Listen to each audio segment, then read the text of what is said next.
네, 2강 36번을 보겠습니다. 인지적 정보 처리 이론에서 제시하는 의사결정 과정의 절차를 바르게 나열한 것은, 자, 이런 게 나오면은 아까 제가 이거는 그 16번 문제하고 주제가 같습니다. 그거는 상담하게 나왔고, 이거는 이제 심리학에 지금 또 나오네요. 에, 노래 생각나죠? 카스바의 여인. 카스바. 카스바인데 카스바가 아니고 카스베라고 했죠. 카스베의 여인. 그러면은 바르게 나열한 건 첫째 뭡니까? C. 커뮤니케이션. 의사소통 단계입니다. 항상 뭐 이런 걸 할 때는 인지 명확성 이런 게 아니고 하면은 의사소통이 먼저 돼야 되겠죠. 그 다음에 A는 분석입니다. 분석. S는 종합이죠. 그 다음에 16번 문제 나온 것처럼 V는 뭡니까? 가치 평가 단계입니다. E는 실행 단계죠. 이렇게 보면은 결국 어떻습니까? 4번이 이렇게 정답이라고 하는 것을 알 수가 있습니다. 물론 또 이렇게 의사소통을 하고 그 다음에 분종은 이렇게 같이 나오죠. 분종 이렇게 해도 미음, 기역, 니음. 뭐 쉽게 말하면은 카스바의 여인을 모르더라도 이런 식으로 의사소통이 먼저고 그 다음에 분석종합 이것만 해도 이 4번이라고 하는 답이 나올 수가 있습니다. 자, 슈퍼의 발달 이론에 관한 설명으로 옳은 것은 37번 문제입니다. 대부분의 사람들을 6가지 유형 중 하나로 분류한다. 이거는 홀랜드의 6가지 성격 유형이죠. 홀랜드.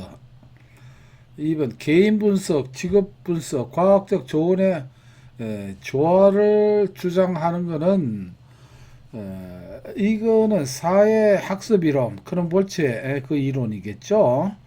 3번 생애 역할의 중요성과 직업적 자아 개념을 강조한다.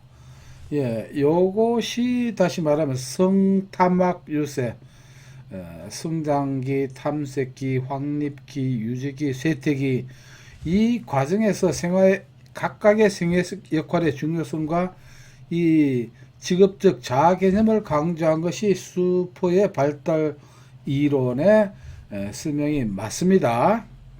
4번 부모의 자녀 양육 방식을 발달적으로 전개한다. 이것을 로의 이론이라고 할 수 있겠죠. 그래서 맞는 답은 슈퍼의 발달 이론에 맞는 답은 생애 역할의 중요성과 직업적 자아 개념을 강조하는 것이 슈퍼의 이론이 되겠습니다. 요거는 좀 어렵다 하더라도 전체적으로 여러분들 보시면은 기본을 아시면은 60점 맞는 데는 지장이 없고 오히려 직업 상담학과 직업 심리학에서 보너스 점수를 많이 얻어서 다른 과목에 이렇게 보태주는 역할을 하면 참 좋습니다. 너무 어렵게 생각하지 마시고요. 다음 중 규준의 범주에 포함될 수 없는 것은, 규준 범주는 그냥 이렇게 그냥 키워드를 했죠. 100분이 표준 등급이라고 했습니다. 100분이. 그래서 100분이 점수가 되고 그 다음 표준 점수가 되고 요거는 표준 등급이라고 했습니다. 그럼 표준 점수 있고 100분이 점수 있고 요 스테9이 바로 표준 등급이죠. 스테9. 9등급으로 나눈 이게 표준 등급입니다. 그럴 때 이 표집 점수는 이 기준의 범주에 들어가는 게 아니라는 겁니다. 39번 직무 및 일반 스트레스에 관한 설명으로 옳지 않은 것을 듭니다. 옳지 않은 것이니까 17 OHCS 당뇨 부시 이거는 나오면은 내용은 잘 몰라도 이거는 맞다라고 했죠. 스트레스에 관한 설명으로서. 자, A 성격 유형이 B 성격 유형보다 더 높은 스트레스 수준을 유지한다. 그렇죠. A가 B보다는 항상 스트레스 수준이 높습니다. 참고로 말씀드리면 A는 왜 그러냐면 우리가 스트레스 받으면 A 하죠. 그래서 A는 A를 많이 한다. 이렇게 기억하시면은 A가 B보다 스트레스 수준이 높다. 이렇게 이해하시면 됩니다. 그 다음에 여커스와 더드슨의 뭐 잘 이거 몰라도 좋습니다. 역류자 나온 것은 이런 거죠. 스트레스가 일정 수준 올라가면은 업무에 도움이 됩니다. 적당한 자극이 돼서. 그러나 이 수준을 넘어가게 되면은 그때부터는 업무 능률이 떨어진다는 이런 가설이죠. 그래서 스트레스 수준이 적당하면 작업 능률도 최대가 된다고 합니다. 4번 일반 적응 증후군 뭐 GAS라고 하는데 따르면 저항 단계, 경고 단계, 탈진 단계 있는데 거치면서 사람에게 나쁜 결과를 준다. 이게 저경탈이 아니고 경저탈이죠. 경고 단계가 먼저입니다. 그래서 이건 순서가 요거 바뀌었습니다. 그래서 옳지 않는 것은 이렇게 순서가 틀린 4번이 되겠네요. 그 다음 40번 심리검사의 유형 중 객관적 검사의 장점이 아닌 것은 객관적 검사입니다. 아주 객관적으로 뭐 또는 표준화적으로 하니까 검사 실시가 간편하죠. 그 다음에 객관성이 정대되는 건 당연하겠고 반응이 풍부하다라고 했는데 객관적 검사는 그 묻는 답이 뭐 예 아니요 이런 식입니다. 선택. 그러니까 그 범위를 벗어날 수가 없죠. 그래서 반응이 풍부한 것은 객관적 검사라고 객관적 검사가 아니죠. 주관적 검사라고 하는 게 맞습니다. 또는 개방형 질문 이런 게 되겠죠. 예 아니요를 찾는 폐쇄적 질문은 반응이 풍부할 수가 없습니다. 높은 신뢰도 객관적 검사니까 신뢰도는 그래도 높다. 이렇게 그러나 반드시 높은 것은 아닙니다만 높은 편에 속합니다. 이렇게 하고 보니까 직업심리학 20문제를 풀었죠. 아마 두세 개 제외하고는 조금만 생각하면은 이렇게 다 풀 수 있는 문제입니다. 이번 그 1회 시험은 그렇게 난이도가 그렇게 높지가 않죠. 그 다음 3과목 직업정보론으로 한번 들어가 보도록 하겠습니다. 워크넷을 제공하는 청소년 직업 흥미검사의 하위 척도가 아닌 것은 이거는 가치관 척도입니다. 이것은 직업 흥미검사의 하위 척도가 아닙니다. 가치관 척도. 뭐 이거는 논리적으로 뭐 어떻게 설명한다는 것보다 여하튼 이 가치관 척도는 청소년 직업 흥미검사의 하위 척도가 아니다. 이렇게 기억하는 수밖에 없죠. 그 다음에 한국 표준 직업 분류에서 표준 직업 분류와 직능 수준과의 관계가 옳지 않는 것은 직능 수준이 이렇게 있죠. 4수준, 3수준, 2수준, 그 다음에 1수준 이렇게 돼 있었죠. 1수준. 요거는 관리자 및 전문가 공통으로 이렇게 들어갑니다. 요거는 이제 서비스 계통 뭐 이런 쪽이고 1수준은 뭡니까? 단순 노무직이죠. 단순 노무직. 안 나오나?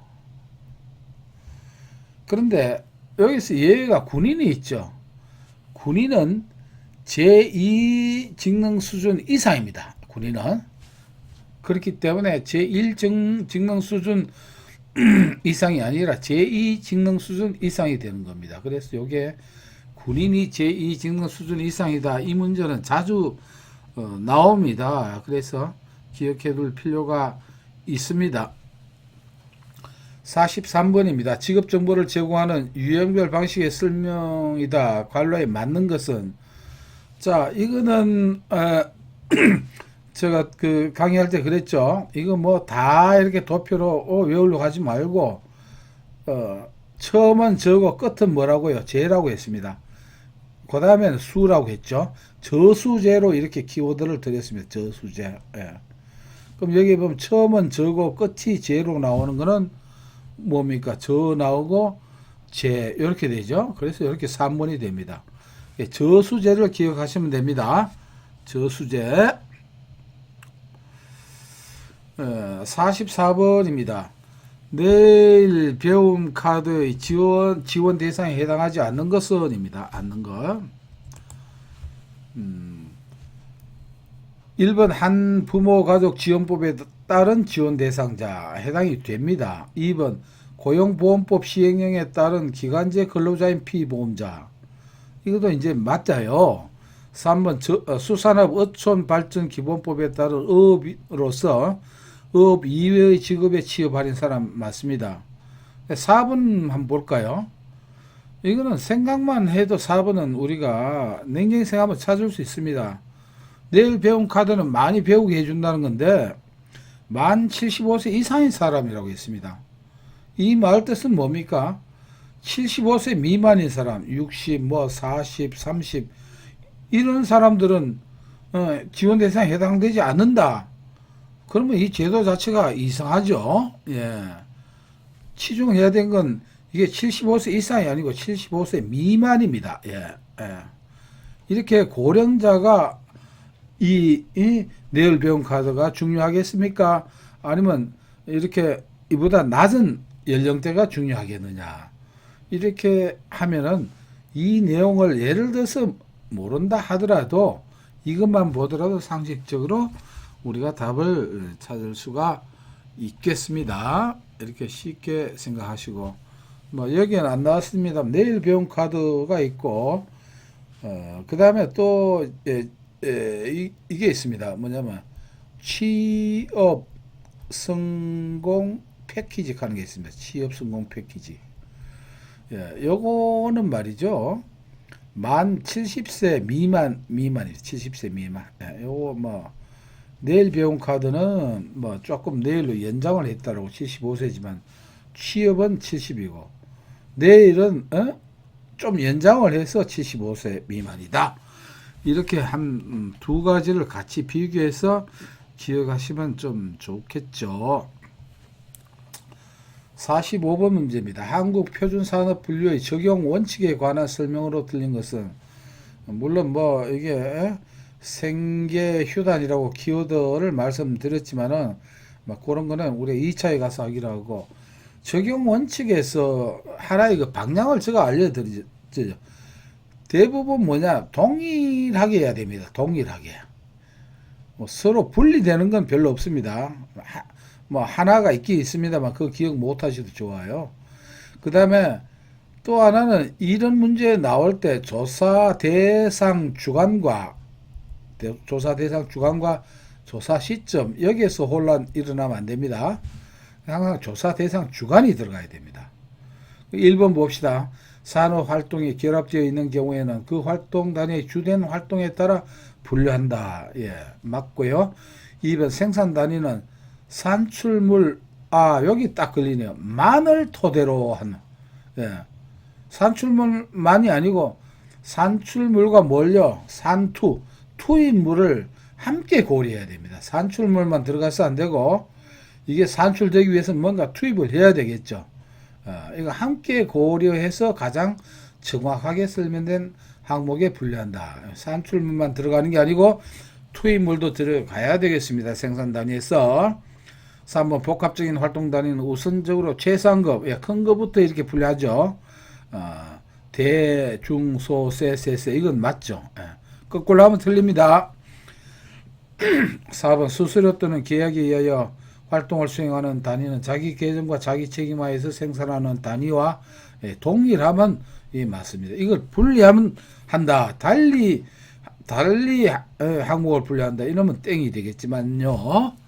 그래서 이게 45번 문제는 요거 산출물만을 여기에 우리가 좀 주의를 하시면 되겠습니다.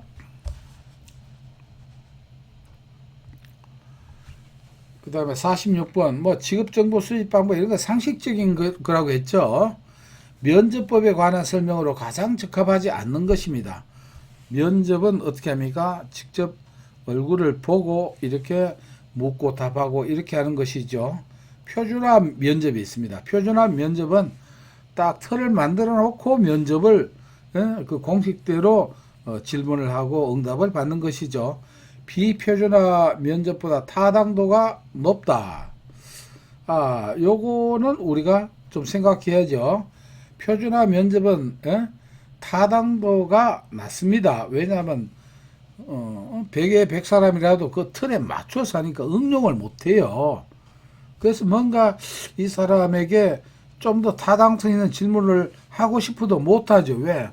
질문 문항이 그렇게 표준화 딱 되어 있기 때문에. 그래서 타당도가 높지가 않습니다. 2번 면접법은 질문지법보다 응답 범주의 표준화가 어렵다. 그렇죠. 응답 범주는 표준화가 어렵습니다. 왜냐하면은 질문지법 같은 경우에는 그냥 질문을 하면 돼요. 면접법은 어때요? 그 말만 보는 게 아니고 여러 가지 표정 이런 것도 다 감정적인 거, 정서적인 거 이런 것도 파악하다 보니까 이런 거를 뭐 어떻게 표준화 한다는 거는 어렵죠. 그래서 무슨 답은 맞고 이렇게 분류할 수는 곤란합니다. 면접법은 질문지법보다 제3자의 영향을 배제할 수 있다. 이게 이제 이렇게 이해를 하셔야 맞습니다. 면접법은 1대1로 이렇게 하기 때문에 제3자가 개입할 수 없습니다만 질문지법은 말이죠. 예를 들어서 다른 사람이 그 질문지에 영향을 줄 수가 있다는 것이죠. 4번 표준화 면접에는 개방형 및 폐쇄형 질문을 모두 사용할 수 있습니다. 이것은 역시 맞는 내용이죠. 그래서 기억해야 될 것은 표준화 면접은 비표준화 면접보다 타당도가 높은 게 아니고 낮습니다. 신뢰도는 그 대신에 어떻습니까? 표준화 면접이 높다. 그래서 신뢰도는 높지만은 타당도는 낮다. 이렇게 기억을 하시면 되겠습니다. 47번 문제입니다. 한국표준산업분류의 산업 결정 방식입니다. 이것도 위에 문제가 좀 분류하고 약간 비슷하지만은 그런 거 내용에 초점을 두면 됩니다. 1번 생산 단위의 산업 활동은 그 생산 단위가 수행하는 주된 산업 활동의 종류에 따라 결정된다. 그렇죠? 계절에 따라 정기적으로 사업을 달리하는 사업체의 경우에는 조사 시점에서 경영하는 사업과는 관계없이 조사 대상 기간 중 이렇게 나오면 맞는 거예요. 산출액이 많았던 활동에 의하여 분류된다. 2번 단일 사업체의 보조 단위는 그 사업체의 일개 부수로 포함하지 않고 이래 나오면은 땡이죠. 별도의 사업체로 처리하는 게 아닙니다. 동일 항목으로 분류한다라고 했죠. 4번 휴업 중 또는 자산을 청산 중인 사업체의 산업은 영업 중 또는 청산을 시작하기 이전의 산업 활동에 의해 결정하는 게 맞습니다. 휴업 중은. 이래서 47번하고 아까 그 문제 앞에 문제하고 좀 비슷하죠. 48번 공공직업정보와 비교한 민간직업정보 여기에 서로 반대적인 그 풀이가 되죠. 일반적 특성에 관한 설명으로 틀린 것은 자 필요한 시기에 자, 이 기준은 비교한 민간직업정보입니다. 필요한 시기에 최대한 활용하도록 한시적으로 신속하게 생산되어 운영됩니다. 된다. 민간은 빨리 할 수 있어요. 간단하게 빨리 최대한 이렇게 할 수 있어요. 2번 국제적으로 인정되는 객관적인 기준. 민간직업 정보는 이건 뭡니까? 주관적입니다. 그러나 객관적인 건 뭡니까? 공공직업 정보지요. 그래서 국제적으로 인정되는 게 아니고 부분적입니다. 민간 정보는 객관적이 아니고 주관적입니다. 그래서 그런 기준에 근거하여 직업을 분류한다. 여기에서 딱 걸리죠. 땡입니다. 3번 특정한 목적에 맞게 합니다. 이것은 민간 정보는 해당 분야 및 직종을 제한적으로 선택하죠. 민간이 모든 광범위한 포괄적인 그런 그 정보를 제공하는 데는 한계가 있죠. 4번 시사적인 관심이나 흥미를 유도할 수 있도록 해당 직업을 분류하는 게 맞죠. 공공정보가 이렇게 해서는 안 되겠죠. 49번 국가기술자격의 직업상담사 1급 응시 자격으로 오른 것은 여러분들이 이번에 2급에 합격하고 1급이 되려고 하면 어떻게 해야 되느냐. 요거는요, 첫째는 자격증이 없는 사람이 취득할 수 있는 방법. 자격은 직업상담 해당 실무에 3년 이상 종사를 해야 됩니다. 그리고 2급 자격을 획득한 사람은 어떻게 해야 되냐. 해당 실무에 2년 이상입니다. 1년이 아니고. 이렇게 보면은 여기에서 땡이 되겠죠. 여기에서. 요거는 그러니까 틀렸다는 것이죠. 근데 맞는 거는 몇 번입니까? 2번입니다. 옳은 것을 찾는 거니까 다른 거는 다 틀렸습니다. 그 다음에 50번 문제를 보겠습니다. 한국표준산업분류 주요 개정 내용으로 틀린 것은 이렇게 되어 있습니다. 자, 이거는 1, 2, 3, 4 이렇게 쭉 나와 있는데 이 업은 제일 먼저 이 분류되는 첫째 그 항목이지만은 이거 다 기억할 수가 없습니다. 그럼 여기에서 아셔야 될 게 이거 틀렸다 생각해도 됩니다. 이런 것까지 이 개정 내용 보면은 아주 많은데 다 그 방향 걸 기억할 수가 없어요. 업은 해수면은 해면으로인데 이게 아니고 해면이 해수면으로, 수산 종자는 수산 종묘가 아니고 종묘를 종자로 이렇게 바꿨습니다. 그러니까 여기에서 거꾸로 이렇게 명칭을 변경한 것을 거꾸로 설명했다는 걸 기억하고 나머지는 맞는 내용입니다. 그래 기억하고 넘어가시는 게 좋겠습니다. 다음은 어떤 국가 기술 자격 등급의 검정 기준에 해당되는가. 자, 요거도 제가 강의 때 말씀드렸을 거예요. 여기서 기능장은 뭡니까? 고도의 숙련이라고 해요. 고도의 숙련된 기술입니다. 그 다음에 기능사는 고도의 전문 지식이라고 했어요. 고도의 전문 지식. 이게 이제 기능상이에요. 기사는 뭐냐? 공학적이라고 했습니다. 고도 이런 게 빠지고 공학적 기술 이론 지식이라고 했습니다. 이렇게 돼 있죠. 그래서 요걸 이제 기초 지식이 산업기사는 그래서 여기에서는 공학적 기술 이론 지식이 나오면 기사입니다. 52번 볼까요? 직업 정보 수집 제공 시 이런 게 많이 나오죠. 고려해야 할 사항과 가장 거리가 먼 것은입니다. 명확한 목표를 가지고 계획적으로 수집을 해야 되겠죠. 2번 최신의 자료를 수집한다. 그렇죠. 3번 자료를 수집할 때 자료 출처와 일자를 기록해야 됩니다. 4번 직업 정보는 전문성이 있죠. 전문 용어를 사용하여 제공한다. 여기 착각해야 되죠. 자, 이게 분석은 어떻게 해야 됩니까? 전문가적인 입장에서 해야 되지만은 제공을 할 때는 일반 사람들이 전문적 용어를 쓰면은 이해할 수 있습니까? 그러니까 평범한 그러한 언어로서 제공을 해줘야 뭐 보고 알 수가 있습니다. 직업정보 아주 중요한 건데 보고도 모르면 그게 무슨 가치가 있겠습니까? 그래서 분석은 전문가가 하지만은 제공을 해줄 때 이때는 어떻게 해야 된다? 평범한 일반인이 누구나 다 알 수 있는 그런 평범한 언어로 알기 쉬운 언어로 제공을 해야 된다는 것입니다. 53번 직업훈련의 강화입니다. 다른 효과로 가장 거리가 먼 것은 자 직업훈련 강화는 쉽게 말하면은 이렇습니다. 인력 부족 직종의 구인난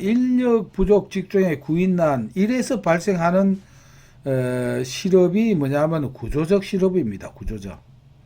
그래서 구조적 실업을 실업의 종류 네 가지가 있다라고 했죠. 마구 개경, 마찰적 실업, 구조적 실업, 계절적 실업, 경기적 실업이라고 했죠. 그러면 인력 부족 직종의 구인난을 구조적 이 실업을 해결할 때 이렇게 완화할 수 있습니다. 뭘? 직업훈련 가지고. 왜냐하면은 산업 구조가 바뀌었는데 거기에 따라갈 수 있는 기술을 갖추지 못해서 실업자가 되는 것이기 때문에 그렇죠. 다음 재직 근로자의 직무 능력을 높일 수 있다. 그렇습니다. 산업 구조의 변화에 대응할 수 있다.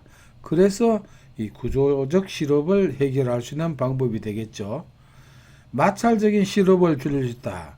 마찰은 이건 무슨 실업입니까? 정보가 소통이 안 돼서 정보가 전달이 잘 안 되면 여기에 마찰이 일어납니다. 예.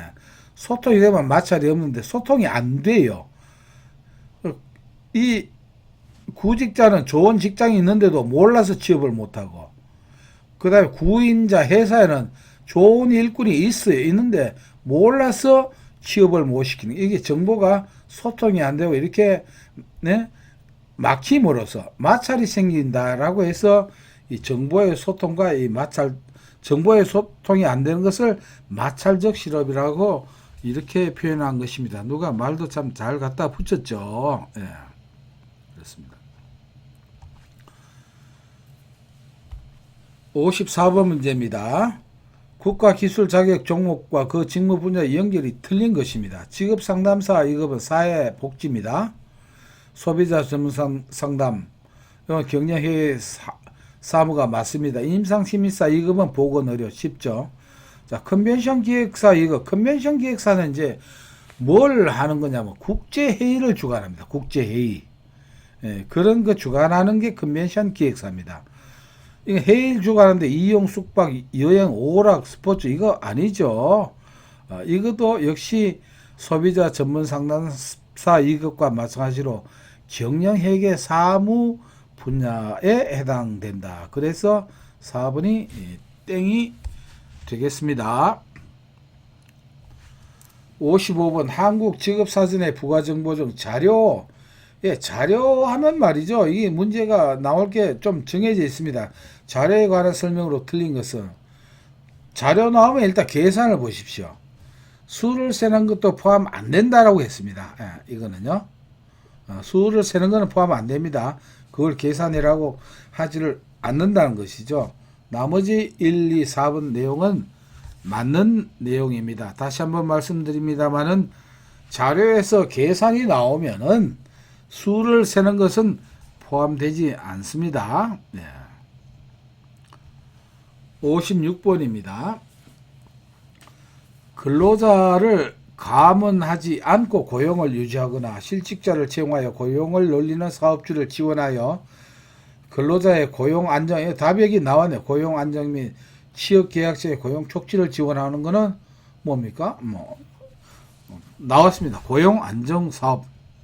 어렵게 생각할 필요가 없습니다. 직업정보 조사를 위한 설문지 작성법과 거리가 먼 것은 몇 가지 원칙이 있죠. 이중 질문하면 안 되겠죠. 조사 주제와 직접 관련이 없는 문항은 줄여야 되겠죠. 응답률을 높이기 위해 민감한 질문을 앞에 배치하면은 제대로 이후에 답변이 진행 안 되죠. 민감한 질문은 뒤에 배치해야 됩니다. 그러니까 쉽게 답할 수 있는 거를 앞에 이렇게 배치를 해야 되겠죠. 이게 틀렸죠. 응답의 고정 반응을 피하도록 질문 형식을 다양화해야 되겠죠. 다양화하고 단일화하면 맨 그 답이 나오는, 이렇게 해서 반응의 다양성을 우리가 기대할 수가 없습니다. 58번 한국표준직업분리에서 포괄적인 업무에 대한 직업분리 원칙. 포괄적인 직업 업무는 뭐라고 했습니까? 주체생이죠. 주된 업무, 최상급 직능 수준 업무, 그 다음에 생산 업무 우선 원칙이 되겠죠. 그럼 여기에 딱 들어가는 거는 요거죠. 요거. 시간 우선, 조사 시 최근 직업은 시수체 해가지고 이것은 베타성의 직업분리 원칙이죠. 직업분리의 베타성 원칙에 해당되는 겁니다. 포괄적은 뭔데 포괄성 원칙, 이거는 내용 자체가 이상합니다. 59번 워크넷 직업 진로에서 제공하는 정보가 아닌 것은 자, 여기 보면은 이건 어렵죠. 학과정보 5컨에 나옵니다. 직업에 대한 동영상 나와 있어요. 심리검사 합니다. 예, 직업 선호도 검사, 홀랜드 흥미검사 나옵니다. 국가 직무 능력 표준, 이것을 NCS라고 하는데 이거는 나오지가 않습니다.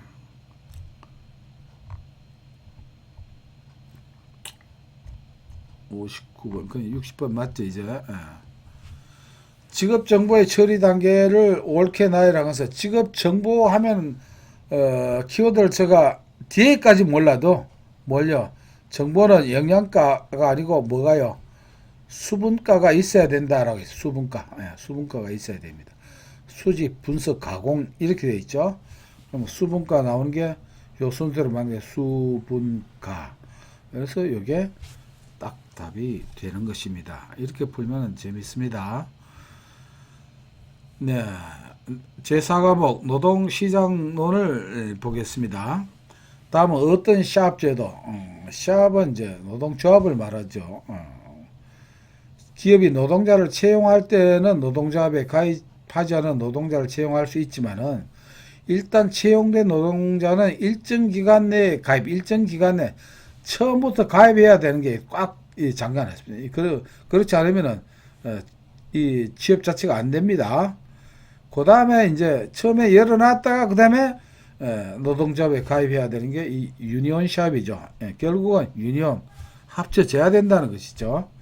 에이전시 사업은 조합원은 아니더라도, 그러나 조합 때문에 이득이 생겼을 때 일종의 그 이익금을 내야 되는, 회비 형태로 내야 되는 그런 게 에이전시 샵입니다. 조합원이 아니더라도. 오픈샵은 아예 조합원이 안 돼도 전혀 상관없는 제도가 오픈샵 이렇게 합니다. 그래서 제일 강도가 높은 게 클로드샵, 그 다음에 유니온샵, 그 다음에 에이전시 샵이고, 제일 막 물렁한 게 오픈샵이 되겠습니다. 그 다음 62번 보겠습니다. 노동 수요 측면에서 비정규직 증가의 원인과 가장 거리가 먼 것은, 왜 비정규직이 이렇게 증가할까? 세계화에 따른 기업 간 경쟁 환경의 변화. 그렇습니다. 이 수익을 내려고 경쟁을 하는데 정규직을 뽑으면은 기업의 이익이 어떻게 할까요? 많이 안 생깁니다. 그래서 이런 그 경쟁 때문에 이윤 경쟁이죠, 쉽게 말하면. 그래서 비정규직이 증가합니다. 정규직 근로자의 해고하기 어렵죠. 이거는 정규직은 까다롭습니다. 그래서 비정규직을 모집하면 해고를 그래도 기업체에서 마음대로 할 수 있죠. 고학력 취업자의 증가. 고학력 취업자하고는, 고학력 취업자는 어디로 가려고 합니까? 정규직으로 가려고 하기 때문에 이거하고 좀 거리가 멉니다. 완전히 아닌 건 아니지만요. 그래서 가장 거리가 먼 것을 찾고 있습니다. 정규 노동자 고용 비용이 증가. 그렇죠. 너무 정규 노동자가 많고, 또 그로 인해서 고용 비용이 증가하니까 비정규직을 기업에서 이렇게 뽑죠. 그래서 답은 고학력 취업자의 증가는 비정규직 증가 원인과는 가장 거리가 먼 내용이 되겠습니다. 63번입니다. 시장 경제를 채택하고 있는 국가의 노동시장에서 직종별 임금 격차가 존재하는 이유와 가장 거리가 먼 것은입니다. 1번, 직종 간 정보의 흐름이 원활하다. 원활하면은 이 격차가 존재를 하지 않습니다. 쉽게 말하면 너무나 다 잘 알고, 이 회사 가면 얼마더라, 저 회사는 얼마더라, 이런 일에 서로 이 구직자들이 너무 훤히 알고 있기 때문에 이럴 때는 임금 격차가 존재하기 어렵습니다. 모를 때 이렇게 생기죠.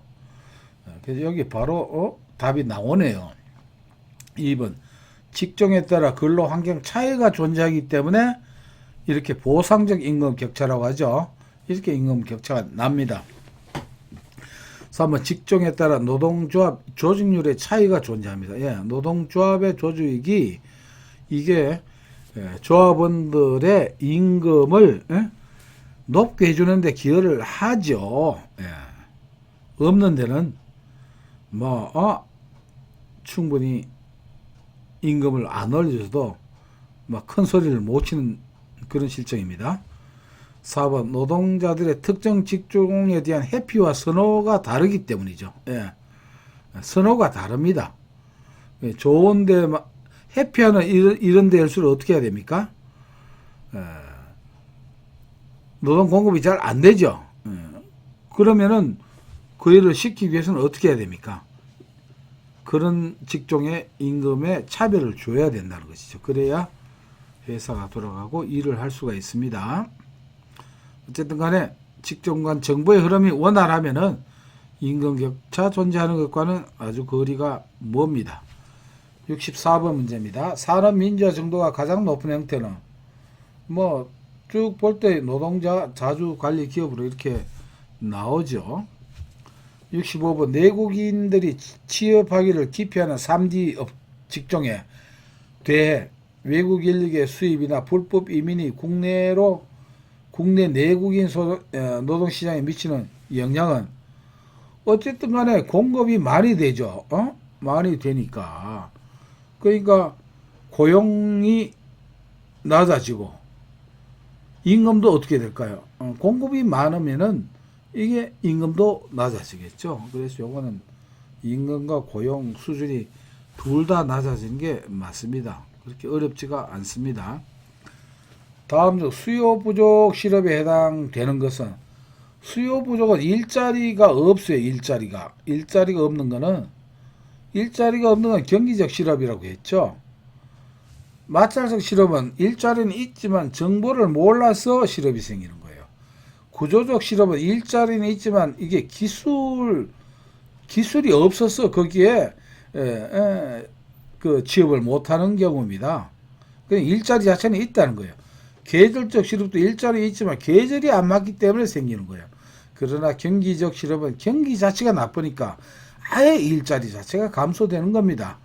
이래서 이걸 수요 부족 실업이라고 하고 나머지 이 세 개를 다른 말로 비수요 부족 실업이라고 합니다.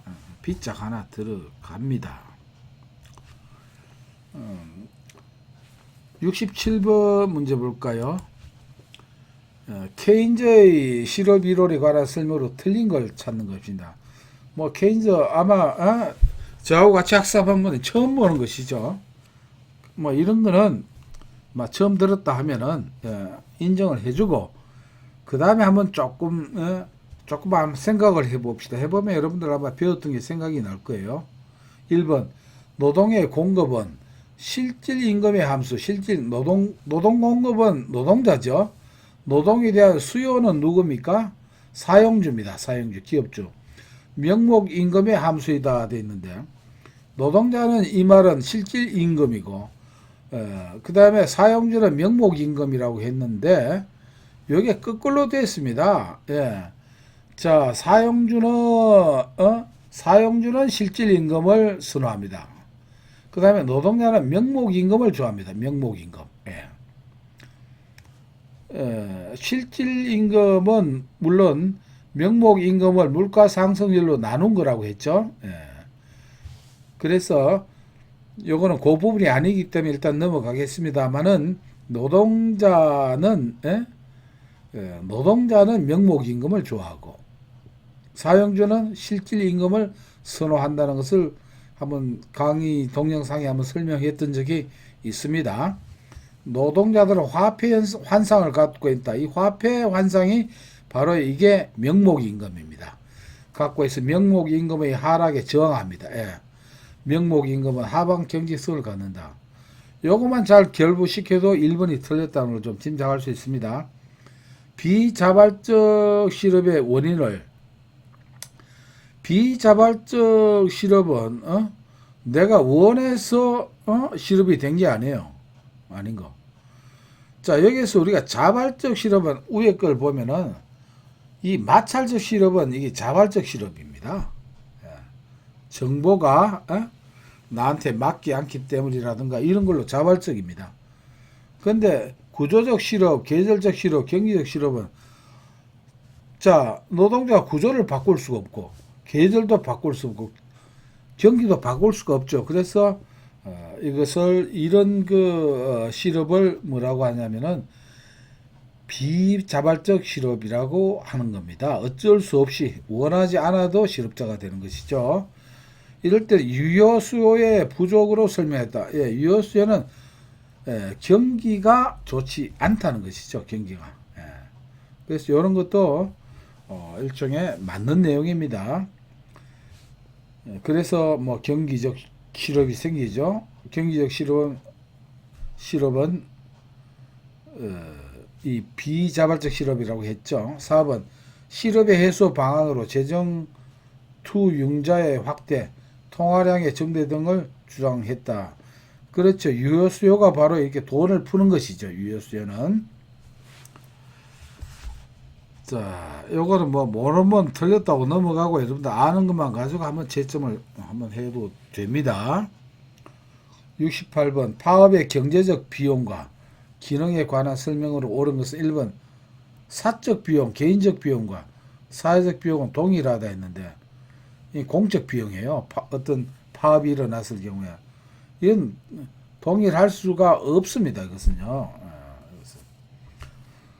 사용자의 사적 비용은 직접적인 생산 중단에서 오는 이윤의 순감소분과 같다라고 했는데 같지가 않습니다. 왜냐하면은 100% 임금을 다 안 주는 거기서 보충하는 것도 있고 또는 대체 고용을 할 수도 있기 때문에 같지는 않습니다. 오히려 때에 따라서는 사용자 기업주가 손해 보는 것은 생산 중단에서 오는 이윤의 감소분과 적을 수도 있습니다.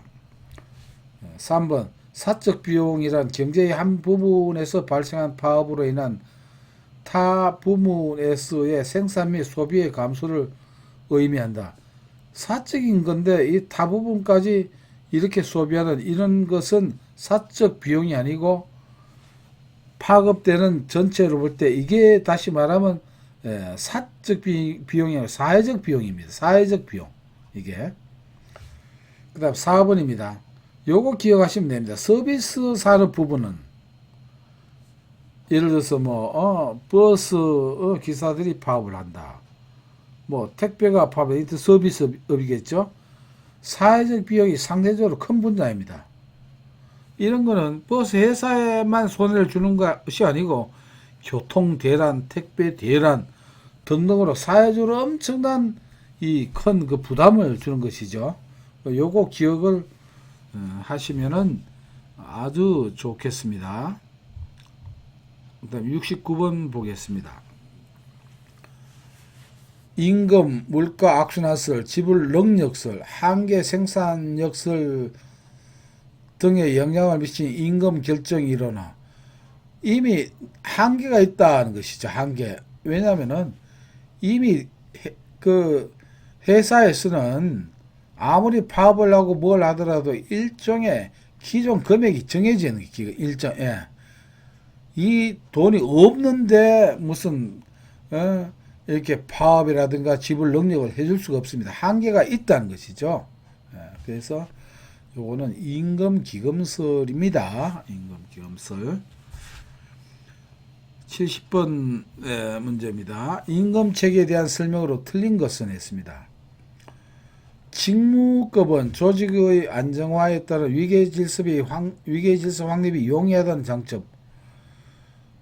위계질서 확립이 용이한 거는 이게 직무급이 아니고 뭡니까? 직무급에서는 그렇게 위계질서가 그렇게 중요하지 않습니다. 직무급은 양과 질을 따지는 거예요. 양과 질을 직무에 양질 직무급입니다. 위계질서 확립이 용이한 거는 뭡니까? 연공급이죠. 연공급. 쉽게 말하면 공무원 철밥통이라고 하죠. 그래서 이게 바로 틀린 게 나왔죠. 연공급의 단점 중 하나는 직무 성과와 관련 없는 비합리적인 인건비 지출 생기죠. 내 돈 아니라고. 3번 직능급은 직능이니까 직무 수행 능력을 기준으로 하여 각 근로자의 임금을 결정하는 임금체계이다. 맞는 말입니다. 연공급의 기본적인 구조는 연령, 근속, 학력, 남녀별 요소에 따라 임금을 결정하는 것으로 정기 승급의 축적에 따라 연령별로 필요 승계비를 보장해주는 원리에 기초하고 있다. 이런 것을 정확히 말하면 속인급이라고 하죠. 개인의 그 속성에 따라 주는 거. 그래서 이게 연공급에 이런 아주 공통되는 내용이 많습니다. 그래서 이것도 맞는 내용입니다. 네, 틀린 거는 직무급은 위계질서 확립이 용이하다는 장점이 있다가 땡이다. 왜? 그것은 연공급의 장점에 해당되기 때문입니다. 자, 71절 1번 문제 풀고 나머지는 3강으로 넘겨야 되겠네요. 노동조합의 기능에 대한 설명으로 틀린 것은 임금을 인상시키는 기능 수행하죠. 근로조건을 개선하는 기능을 하죠. 3번 각종 공제활동 및 복지활동을 할 수 있죠. 4번 특정 정당과 연계하여 정치적 영향력을 발휘할 수 없다가 아닙니다. 발휘할 수 있다죠. 우리나라 현재 정당과 연계하는 그런 영향력을 행사할 수 있습니다. 그래서 일단 여기까지 하고 나머지는 3강으로 또 한번 살펴보겠습니다. 3강에서